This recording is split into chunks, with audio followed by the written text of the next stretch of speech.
السلام عليكم ورحمة الله وبركاته. الحمد لله رب العالمين والصلاة والسلام على أشرف الأنبياء والمرسلين وعلى آله وصحبه أجمعين. ثم أما بعد فأعوذ بالله من الشيطان الرجيم. ووصينا الإنسان بوالديه حملته أمه وهنا على وهن وفصاله في عامين أن اشكر لي ولوالديك إلي المصير. رب اشرح لي صدري ويسر لي أمري واحلل عقدة من لساني يفقهوا قولي آمين يا رب العالمين. ثم أما بعد. So inshallah, my intention in this lecture is to do hopefully two things. At the very least, one thing. The essential thing that I wanted to cover with you today was a deeper look at the meaning of the Arabic word for mother, for and perhaps gain some insight from how the word is derived and what it comes from and what its implications are.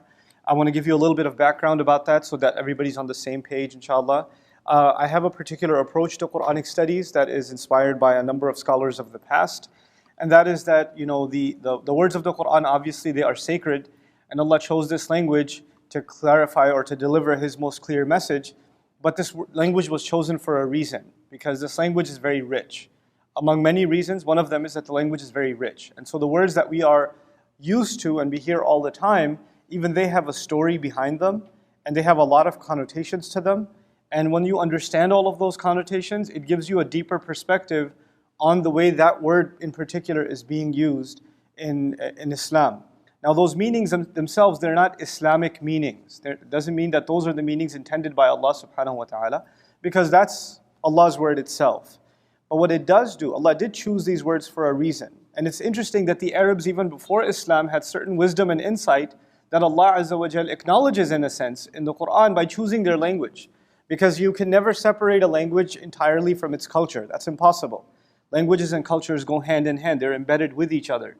So there are certain wisdoms and anecdotes of the Arabs that are actually retained not only in the Quran but in the prophetic tradition as well. So I'm going to start, inshallah, with some of the meanings of the word Now, the Arabic language, some words when you look them up, it's not that much to look up. It's maybe a page or two of research and that's it. Then there are some other words that you look up and it's not an article or a page, it's literally kind of a book on its own. Like recently I was doing some digging into the word for love, al-hub in Arabic, and that's a deep study. Every lexicon is 10 pages on just the word hub. And when I say 10 pages, it's not like your term paper is 10 pages that you write font size 16 triple spaced. That's not what I mean. I'm talking about font size 6, 10 pages. And that's each lexicon. So that's quite a bit of work. Similarly, is actually quite a bit of reading. The word not for those of you who don't know, is the Arabic word for mother. The root letters are Hamza and Mim, or Alif, Mim, as the classics called it. I dug through a lot of lexicons and I broke down the meaning into several categories. So I'm going to go through these categories, inshallah, and then discuss at the end how this adds to the beauty and appreciation of our mothers. So the beginning. The first category, you can call it, is purpose and planning. The word or the root letters Hamza, Mim, actually illustrate the meaning of purpose, al-qasd. So they say ammahu or ya'ummuhu amman idha qasadahu. In Arabic with a fatha, ammun is actually intention or purpose. Like we say in Arabic, mal maqsudu bihada, what is the meaning of that? What's the purpose of it? That is the meaning of And the Arabic expression falam ankul walam ajbun walakin yamamtu biha, I did not retreat and I wasn't a coward. I showed resolve, I was committed to my intention, I fulfilled my goal. So the idea of fulfilling your goal or fulfilling your purpose is also from And as I say these meanings, I want you to think about how that may be related to your mom. I want you to understand, everything we're saying is not accidental. All the stuff that I chose for a reason. From within all the other tangents that you can go into, everything is tied together. And the first implication, for instance, here is my purpose and whatever I'm trying to accomplish doesn't go anywhere without my mom. And our mothers have a very clear, direct motive all the time. A mother has a clearer purpose than anybody else. A mother is constantly concerned with her child. Doesn't matter if the child turns 80. Her goal is still the well-being of her child. She never forgets that. المأموم أي هو على طريق ينبغي أن يقصد. It's also, is also used, the root is also used for a path that should be taken, for the road that should be taken. It's also, interestingly, for those of you who know, what's tayammum? Anybody know what tayammum is? when you don't have water and you have to make tayammum with فَتَيَمَّمُوا سَعِيدًا طَيِّبًا, for example. Tayammum, the ya is actually replaced with a hamza. It comes from the same root because literally tayammum means head for or make the intention of going towards the dirt when you can't find water to make wudu.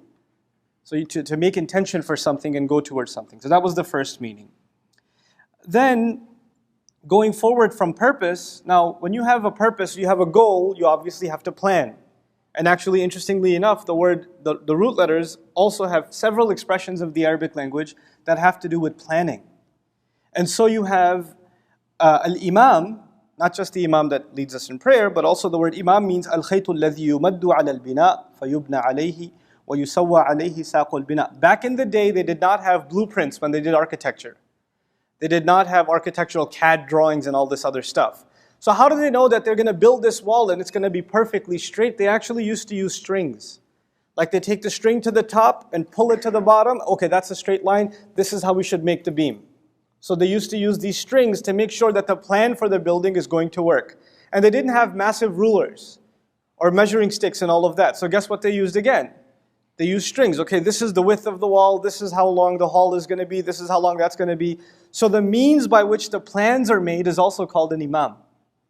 The architectural plans, how something is built, the device that you're going to use. So you can call it the blueprints. For in modern parlance, you can call it blueprints. As actually imam from the same root as mother. And so similarly, when they saw a perfectly straight arrow, a saham that's perfectly straight, they used to call that an imam also. Not to say that your imam's going to shoot you or anything, but the idea behind that is this arrow is so straight, you can use it as a means to do calculations for architecture and stuff like that, subhanAllah.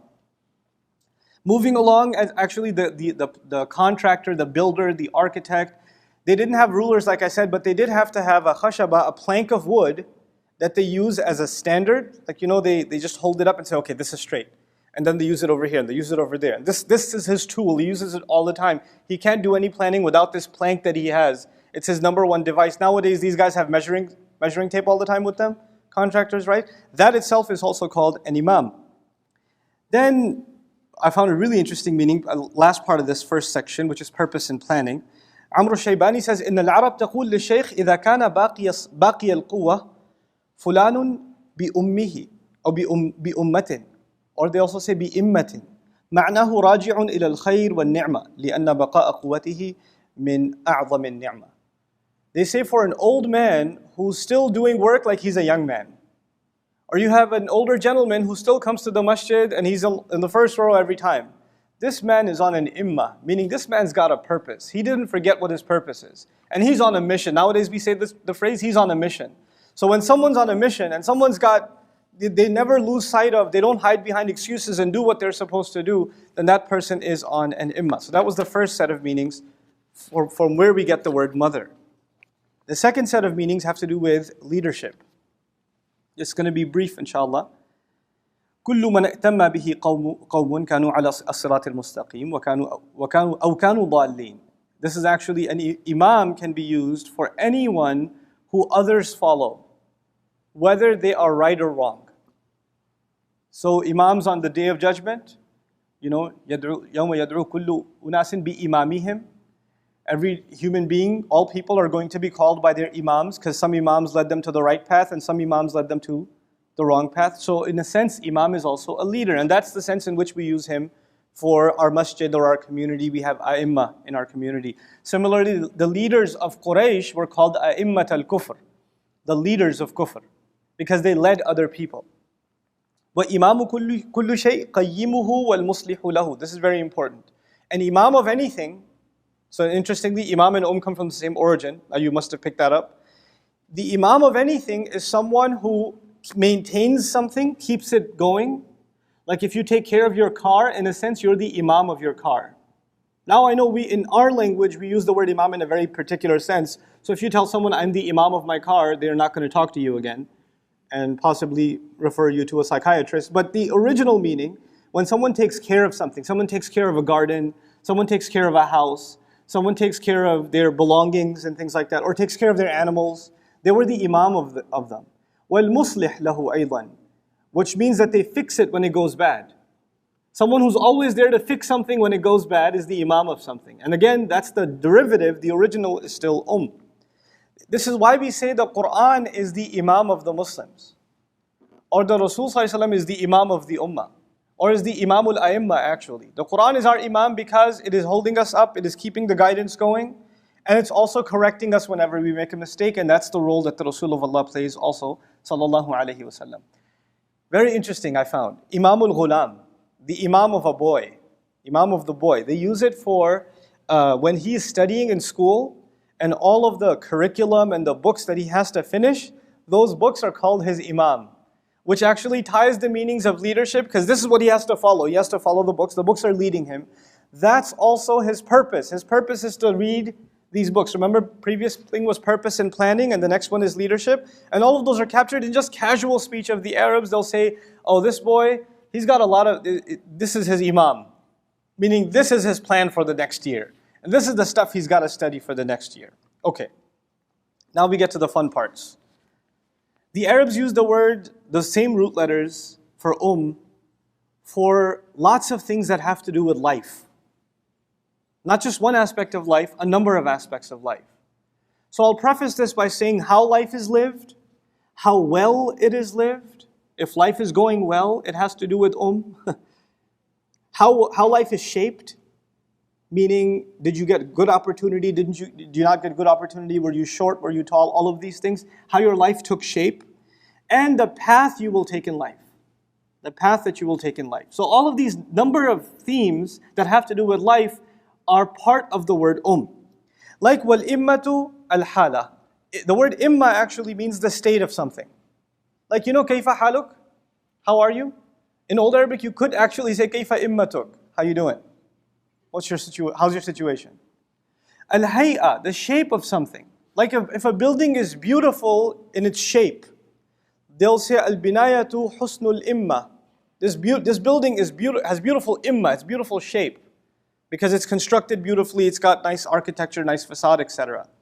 Imma and ummah are also used, interestingly, in the Quran and in Arabic for shari'ah, which means the law, for sharia. It's also used for our religion, ad-din, wa tariqa, the lifestyle. So our religion, which obviously dictates the path in our life, this is all tied together. The way, the lifestyle we choose, the laws and regulations that we follow, all of them have to do with the word And so the word dictates not just who you will become, but what kind of life you will lead. All of that is captured within it. And similarly in the Quran we find إِنَّا وَجَدْنَا آبَاءَنَا عَلَى أُمَّةٍ وَهِيَ مِثْلُ السُنَّةِ فِي الْآيَةِ. The people said we found our ancestors committed to an ummah. What that means is we found our ancestors committed to a legacy, a religion, a way of life, a lifestyle. We found them doing things a certain way, and that way of doing things itself is called imma. Which is why the poet says, someone who has purpose in life and has a good life, and someone who has religion in life, which gives him purpose, and someone who doesn't have those things cannot be equal. So the poet says, وَهَلْ يَسْتَوِي ذُو أُمَّةٍ وَكَفُورٍ. Is someone who has an ummah and someone who's a disbeliever, can they be the same? So he didn't say believer and disbeliever. The poet says the one with an ummah and the one without an ummah. So we think of ummah as nation. I'll get to that a little bit later. But ummah's original meaning actually has to do with lifestyle, religion, deen, sharia, these implications. Then, the word and ummah. Literally mother, but ummah also. They say غَضَارَةُ الْعَيْشِ وَالنِّعْمَ وَالْمُلْكِ. When you are living it up in life, when you have a lot of luxury in life, comfort in life, then you are a person that has a lot of ummah or Dhu ummin doesn't just mean someone who has a mother, actually means someone who has a good life. Someone who has luxury, someone who has comfort. Someone who has been given a lot of conveniences in life. That is someone who has an Al-ummatu al-aishur rakhi. Ummah also, this, by the way, the word we call it mother, and when we put a ta marbuta on it, we call it ummah, becomes nation. But originally, even mother was called ummatun. It was actually ummatun and abatun. What do you think abatun means? Father. They both used to have a ta marbuta, and ta marbuta was used out of love. But due to the excess usage, it just became But the original word is actually ummah, even for mother. So, al-aishur rakhi. So they say in Arabic, huwa fi immatin min al-aish. Man, that guy's got a good life. Their way of saying that guy's got a good life, He lives it up because he is in an imma of a life. That's their way of saying he's got a really good life. If you can't fill in the blanks yourself, I'll help you fill them in. The implication here is a good life is a byproduct of a mother. A good life is to have a mother in your life. A good life is a source. The source of it is your mother. The word imma or imam also means guide. Guide, which also again has to do with path and lifestyle and planning. And this is why even a road that is unique and no other road will get you there, only this road will get you there, that kind of road is called imam. The road is also called imam. The Quran says, وَإِنَّهُمَا لَبِإِمَامٍ مُبِينٍ. The nations of Ashabul Aika and the nation of Lut, alayhim salam, they were destroyed and their ruins were in the Arab lands. So when the Arabs used to travel, they used to pass by those ruins. But there was only one major road that would get you there, and they had to travel a lot on that road because of trade reasons. So that road became imam, a road that is used a lot and nothing else can replace it. Two qualities. A road that is what? Used a lot and no alternatives, nothing can replace it. What is a mother? She's used a lot and nothing can replace her. It's one of the implications, just the imam. Just that. Her uniqueness. Which takes me to the next meaning, the next set and then the final set. The next set is the word ummah or they have a lot to do with uniqueness, something that cannot be compared to anything else. This is one of the rationales behind Ibrahim alayhi salam being called kana ummatan. He was an ummah, which some people translate, he was a nation by himself. Al-ummatu fil rajul al-munfarad alladhi la nadhira lahu.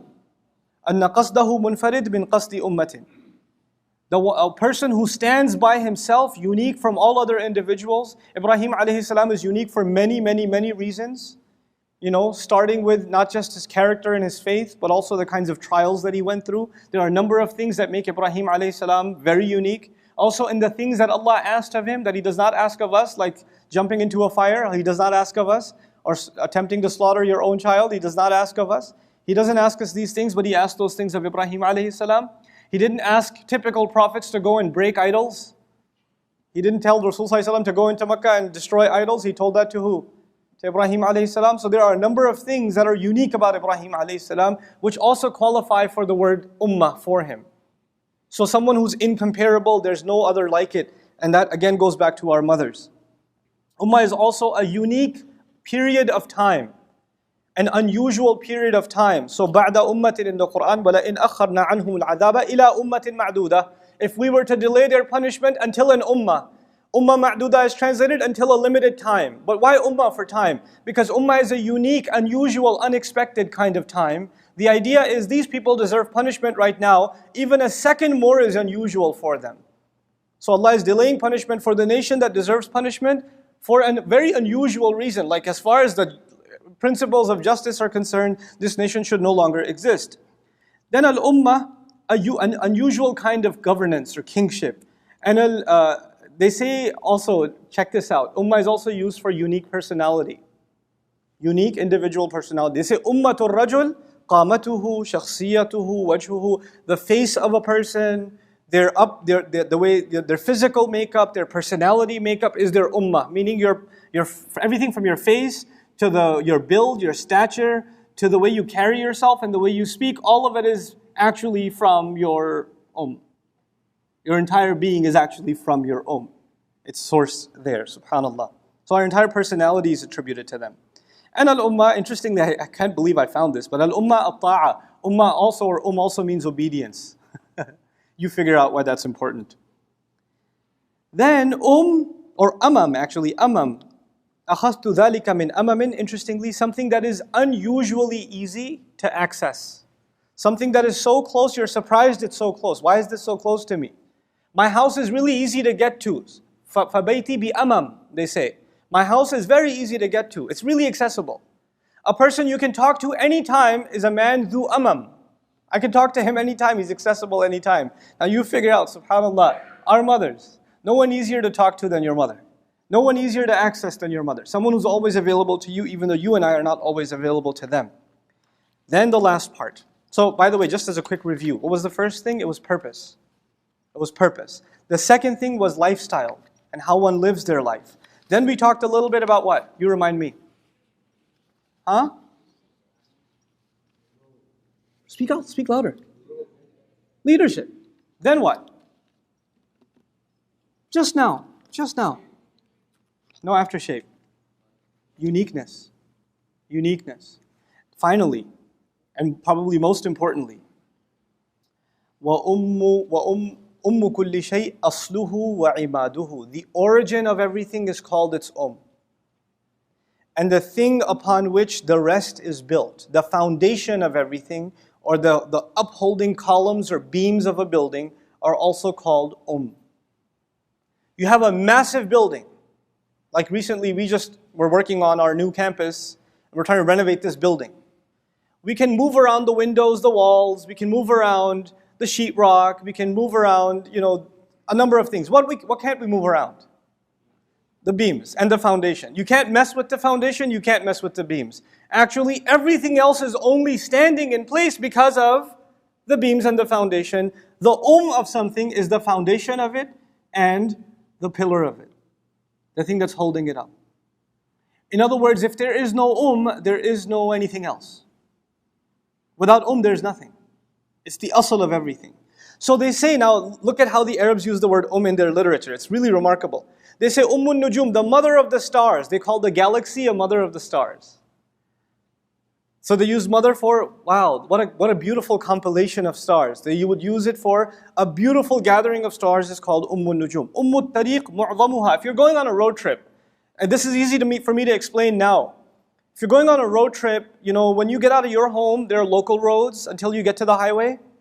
And then there's a local highway until you get to the main highway that'll take you out of the state or out of the city, right? Now, most of your trip, is that going to be inside the city or the big road? The big road is going to be most of your trips. It's a 300-mile trip. 275 miles will be on the main highway. Then you get off and you go back into the local road, right? Now they say the of your journey, the mother of your journey, without which you would not have had this journey, is the main highway. That the essence of your journey, the big part, what that suggests is we accomplished little bit of things in life, but most of it is done by who? It's the most of what we've done is actually our mothers who did that. It's not us. That's Safar or Tariq. Then Harb Ar-Raya, they say the mother of war is the flag. What does that mean? The mother of the war is the flag. The Arabs and old nations, when they go to war, each side has a flag. When the flag falls, the army falls. So this war is only going on until the flag is being held. So the most important symbol that the war is still raging on and we have not defeated the enemy is that the flag is still standing, because so long as the flag is standing, we are standing, or the enemy is standing. Once the flag falls, we've been defeated. So actually, so the essence of why we must continue to fight on is the enemy still has their their flag. The symbol of strength is mother. The symbol of unity is mother. A unification is mother. They say wa rumh al-liwa. The spears, the spears they used for war. You'll notice that in I'm sure you don't watch movies, so I can't relate. But you have these ancient spears, and they have flags tied to each spear. So these guys are holding spears, and each spear has a flag, right? So it's like they're saying, "What's a spear without a flag?" And what they say that to the Arabs because, dude, you've got a spear, but your spear has no flag on it. What tribe are you from? You have no identity. What's the point of being a warrior and you're not part of an army? What's your purpose? You're purposeless. So without the the warrior has no purpose. Just like without our mothers, we have no purpose. That's, al-rumh, al-liwa. Similarly, the most important cities of a nation are called the mothers, the mother of all towns. Makkah was called Qura. Qura is not a recent name for a university in Makkah, but actually the original name of Makkah one of its nicknames is Qura. It's called Qura because Qura means villages or towns. It's the mother of all the towns. Why? Because the economy of all the sub-villages and sub-cities of the entire region depend on the trade that is done at Makkah. It's the central, it's the economic, cultural, and even religious center, even in shirk times, where everybody else's idols held. They were held here. That's why it's the mother of all the other towns. And Allah describes in the Quran, interestingly, that on a side note, Allah sends all the prophets, Allah says, حَتَّى يَبْعَثَ فِي أُمِّهَا رَسُولًا, until He sends into the mothers of those nations, meaning the mothers of those towns, He sends a messenger. Oh, is that okay? That's your baby. Be patient with the mothers. It's mom's program. So anyway, حَتَّى يَبْعَثَ فِي أُمِّهَا رَسُولًا suggests Allah always sent messengers to economic and cultural centers. He did not send them to towns that are of letters like minimal significance. So things that are extremely significant are mothers. And also there's a comparison, because the of all the towns means there are other towns, but only one of them will get the label of which means there are other people in your life, but no one will have the significance that your mother has. Like there's a comparison being done here, and the most essential, the most significant, it goes back to mother. They say Ras. I'm going to see what you guys can guess what this is. They say the mother of the head. What do you think they consider the mother of the head? Implying what's the most essential part of the head? What do you think? I'll take guesses, it's fine. It's halal to speak in a lecture. You're right, the brain, ad-dimagh. It's not the nose, it's not the mother of the head, it's not the mouth, it's not the mother of the head, it's not the eyes. You can do without those. Life will be tough, but you can do without them. What can't you do without? Ad-dimagh. So, Ras ad-dimagh. The mother of the head is the brain. Subhanallah. Meaning something you cannot do without. Something you cannot do without. Now, and they have other silly expressions. I might as well throw them at you too. The mother of stupidity is calamity. Khulfuf ad-dahiya. In other words, when bad things happen, you get panicked and you do dumb things. That's what they mean by that. They say Layla al-Khamr, the mother of a night with a lot of ruckus on the street, a lot of commotion on the street. The mother of that is alcohol or wine. What do they mean by that? They mean there's a rowdy night outside. The reason must be people are drunk. So the source of that is, so they're tying it back to the idea of source. When somebody had a lot of rat problems, they would say Jidhan al-Nakhla. The mother of the rats is the palm tree. What do they mean by that? I try to get rid of them and they go hide in the palm tree again, the refuge. And they keep, that's the source. We got to cut down that palm tree because there's too many rats under there. Right? So they use these, the was used in so many ways. So what ties this all up, وَاعْلَمْ أَنَّ كُلَّ شَيْءٍ يُضَمَّمُ أو يُضَمُّ إِلَيْهِ سَائِرُ مَا يَلِيهِ فَإِنَّ الْعَرَبْ تُسَمِّي ذَلِكَ الشَّيْء أُمًّا. You should know that anything that is the essence of something and something else follows it or depends on it, that becomes the in Arabic. Like in the Quran, the ayat that are clear, explicit, their meanings are tightened, and we get Allah's guidance out of them immediately. Those are called hunna ummul kitab. They are called the of the book. The scariest part of and the most powerful part of Jahannam, fa ummuhu hawiya. Right? So the most powerful of something, the crux of something, in a hadith which I can't verify because it's from Lisan al-Arab, but it's only the text of it I'm only using because it makes the same point. Ittaqul khamr fa innaha ummul khaba'ith. Beware of alcohol because it is the mother of all filth. Which means all other filthy things happen as a result of alcohol, as a result of wine. They say ummul shar, these are the last couple, ummul shar and ummul khair. Ummul shar actually means the evil that results in all the other evils. I know we say in English, we say the mother of all evils, but not the same way. What they're saying, when you say mother of all evils, the greatest evil. But they're saying mother of all evils, meaning this one evil results in all the other evils. It combines all of them together. Similarly, Ummul Khair, the mother of all good, is this one good thing leads to all other good things. Every other good thing that happens is a byproduct of this one. So now I shared these meanings with you to tie all of this together, inshallah, and just share one thing about an example of motherhood in the Quran, and I'll conclude. Maybe two examples from the Quran, then I'll conclude. The first thing I want to share with you is me as a person. I'm not going to talk about you. I'll talk about me as a person. Me as a person, a good deal of what my personality is, what I find humor in, what makes me upset, what I like, what I dislike, is actually directly related. Now that I think back, it is directly related to how my mother brought me up. Qasd, purpose. A lot of, my personality traits about work ethic, how should I take something seriously or not seriously, what should I focus on, and things like that. Even how to deal with my friends, so much of my personality, my what was personality, comes from my mother.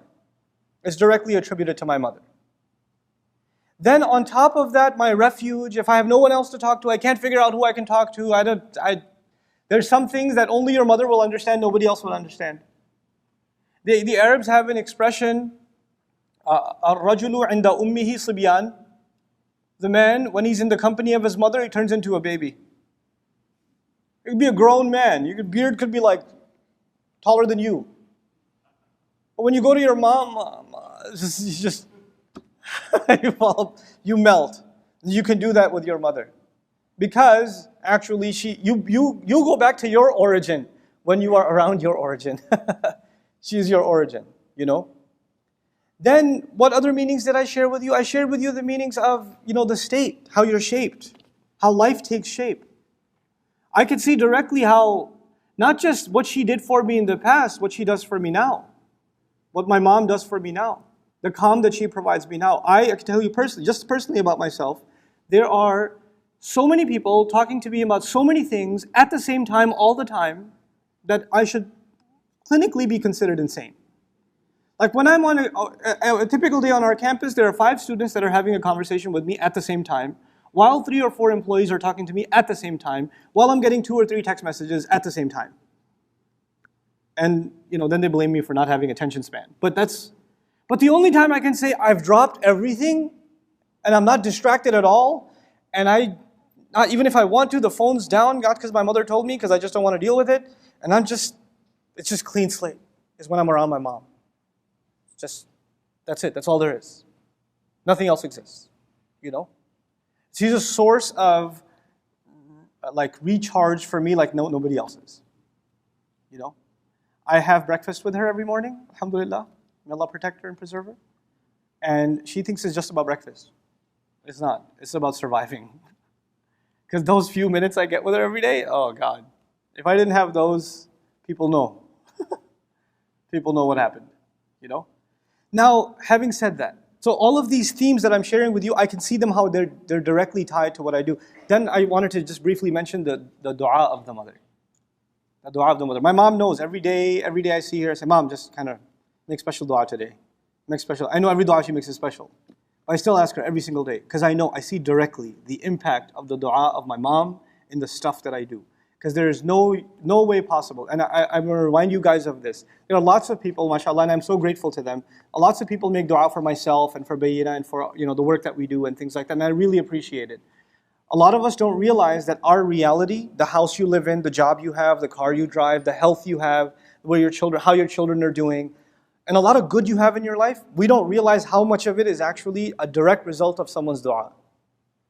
Like how Allah changed the plan of our life because of somebody's dua. We don't realize it. And you have to take a moment to realize what are the good things happening in your life and appreciate that Allah is taking the sincere dua of people and putting those things in place. Because there's no way you and I could have earned certain things. There's no rational explanation. So earning the dua of your mother, just earning the dua of your mother is probably, it should be the number one priority in a person's life. And those of you that are fortunate to have your mom alive, the worst thing you can have in life is your mom's not happy with you. Worst thing. And sometimes moms, they just have an angry personality and they get angry a lot and things like that. And that's okay. It's not the end of the world. But your job at that point becomes, how do I make her happy? And if you can't make her happy, at least figure out, how do I distract her?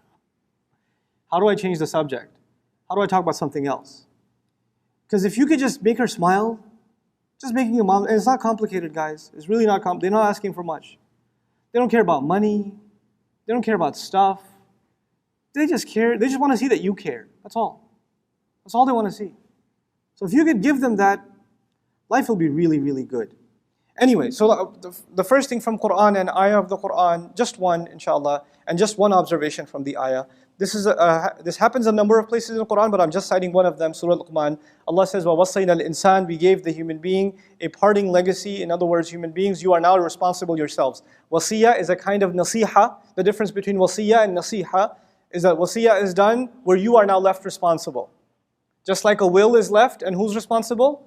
The ones who, after the one is gone. Allah gave us an important bit of advice, and now we are going to be held responsible for how we took that advice, biwalidayhi, in regards to both of his parents. So Allah gave us some serious advice in regards to both of our parents, and I'm adding in parentheses an advice for which you are individually and personally responsible. You will be held responsible for how you dealt with both of your parents. The word used for both parents in the ayah is walidayhi. Walidayhi. The singular of it is walid. Walid, it comes from the word walada. Walada means to father. Walidayhi, the two who gave him birth. In other words, the father and the mother are the responsible parties for your physical birth. So biological parents, let's put this in easy English now. Biological parents are called walidain. Biological parents are called walidain. The biological mother, the term for that is not the term for that is walida. The biological mother is walida. So there's a difference between walida and what? There's also a difference between ab and walid. So let me start with ab and walid to get you the point before we go here. A walid is someone, your biological father. Your biological father is your walid. But he does not get the title of ab in literature until he did something more than just be responsible for your mom's pregnancy. He has to have done more for you in life. Maybe he taught you how to ride a bike. He provided for you, he provided for your education. He took care of you. He financed the house. He taught you how to pray. He contributed to you in some way beyond just being your biological father. A contributing father actually goes from walid and becomes what? Ab. Because a walid is simply the biological father. It has nothing to do with anything else. It has nothing to do with a relationship. Meaning you don't necessarily have a relationship with your walid, but if you have a relationship, it is with your ab, because in a relationship someone's contributing.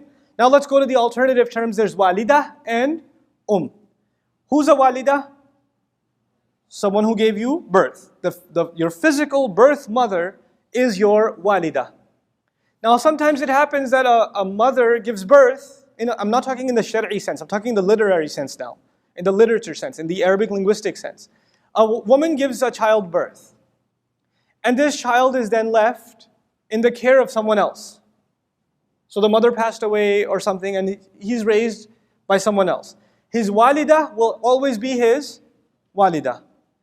But some others can take the role of Some others can take the role of But there's an inherent problem here. Every walid is not necessarily a what? An ab. No, not every walid is an ab. But every walida is an I'll repeat myself. Not every walid is an ab. You could say not every dad is a good dad. But every walida is an I'll tell you why. The ayah will explain why. Allah says He gave human beings the advice to be good to who? Both parents. Walidayhi muthanna, to both parents. Okay. حَمَلَتْهُ أُمُّهُ وَهْنًا عَلَى وَهْنٍ وَفِصَالُهُ فِي عَامَيْنِ His mother carried him, a load on top of another load. First trimester, second trimester, third trimester. Inna lillahi wa inna ilayhi raji'un. Load after load after load. Is she contributing already? In other words, my mother is contributing towards me even before I'm born. She's taking on pain for me even before I'm not even capable of saying thank you yet. All I can do for her is cause her more pain. As every day of the pregnancy continues, I am a source of more pain for her, not more joy. And she's sitting there reciting Quran, patting her stomach, taking care of me, and I thank her by kicking her from within or stretching between her ribcage. And, it's incredible. She's already a contributor. She's always an Not every walid is an ab, but every mother is an Now the first word used in the ayah was walidayhi. Remember that? Biological parents. But then Allah says hamalathu. He didn't say hamalathu walidatuhu. He didn't say hamalathu walidatuhu. He said hamalathu ummuhu wahnan ala wahn wa fisaluhu fi amain. If you stick to the language of the first part of the ayah, then you would say here walidatuhu. Because walidain are mentioned, and the singular of walidain is walid and walida. He didn't do that. He brought up. His source, his essence, the one who takes care of him, the one who corrects him. Bring up all of the meanings of that we just talked about. She's the one that's doing this from the beginning. وَفِصَالُهُ فِي عَامَيْنِ. And within the course of 2 years, she's feeding him. And then at the end, Allah says, أَنِشْكُرْ لِي. And be grateful to me. Wa. What does wa mean in Arabic? Wa means a number of things. It means and it also means i.e. Now what does i.e. mean? That is to say, Anishkur li wali walidayka has two meanings. Be grateful to me and both your parents. Also means be grateful to me. That is to say, be grateful to both of your parents. How will you show gratitude to me?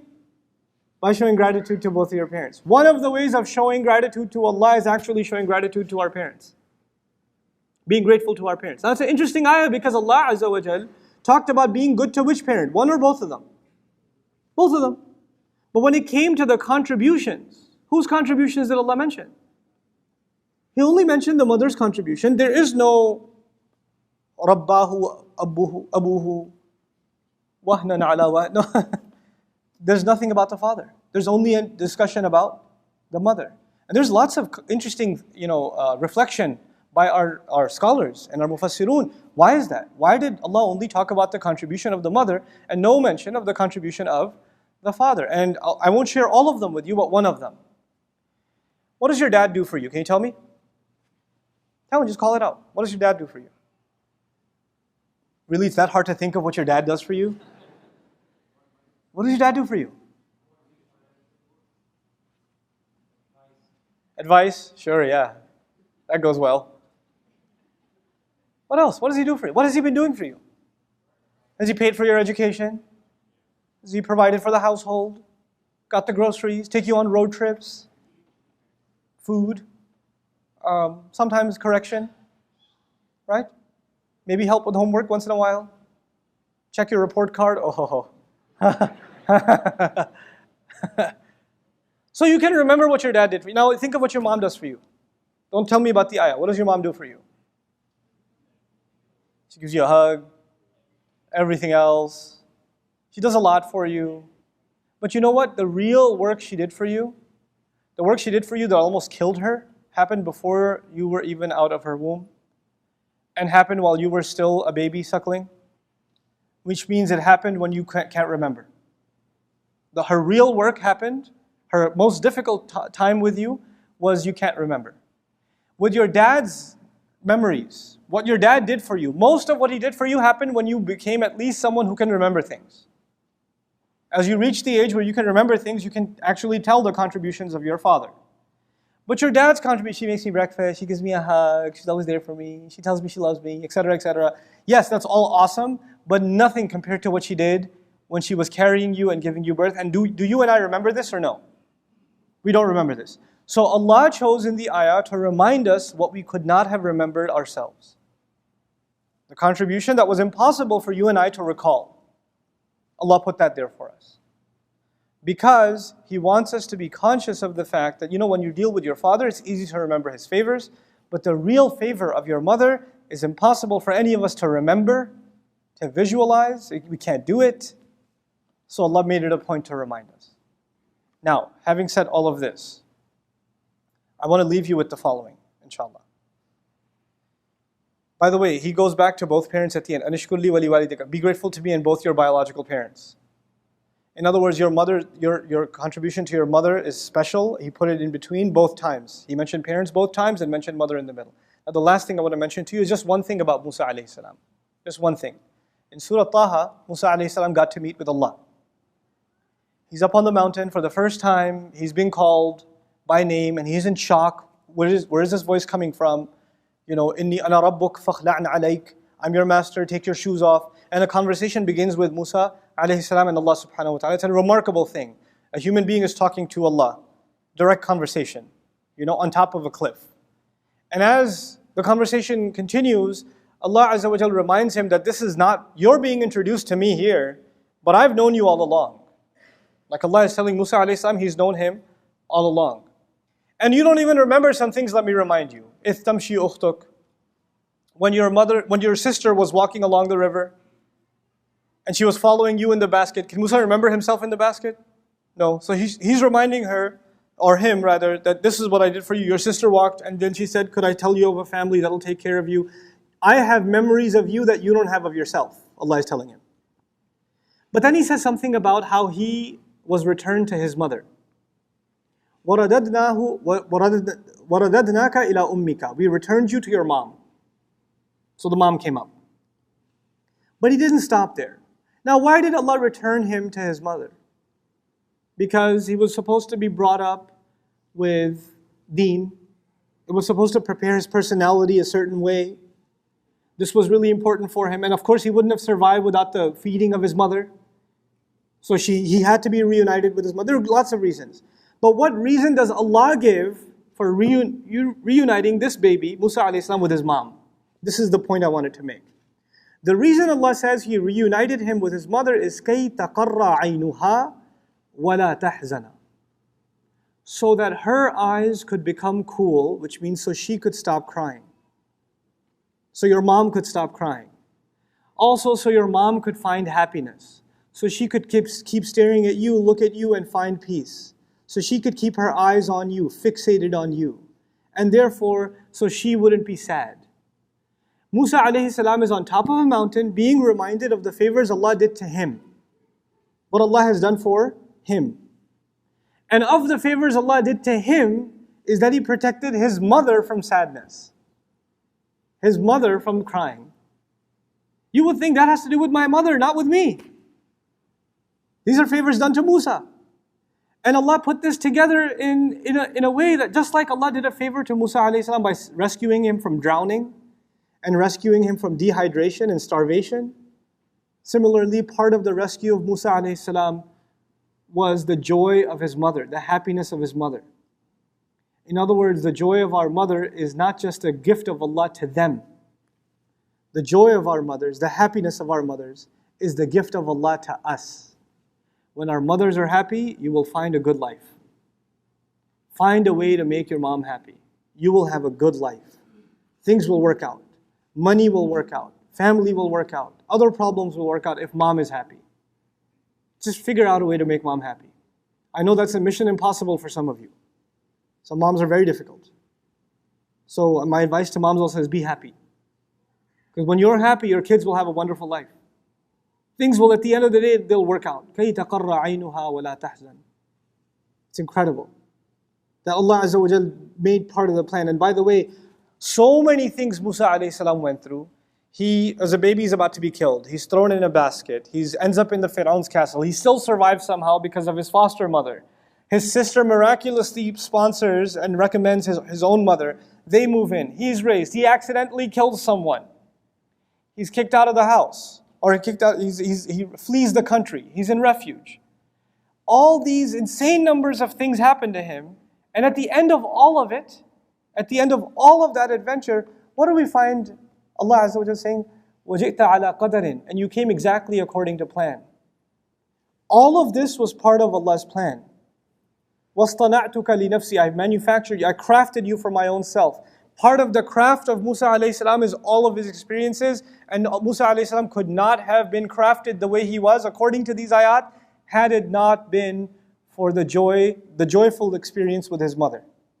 Allah put that in as part of the upbringing and the building, the manufacture, the special manufacture of Musa alayhi salam. Subhanallah. So the role of the mother in the Quran cannot be undermined. The role of the mother that she plays, even from the language perspective, is something really remarkable. I pray that Allah Azza wa Jal gives us all the real rizq of earning the pleasure of our mothers.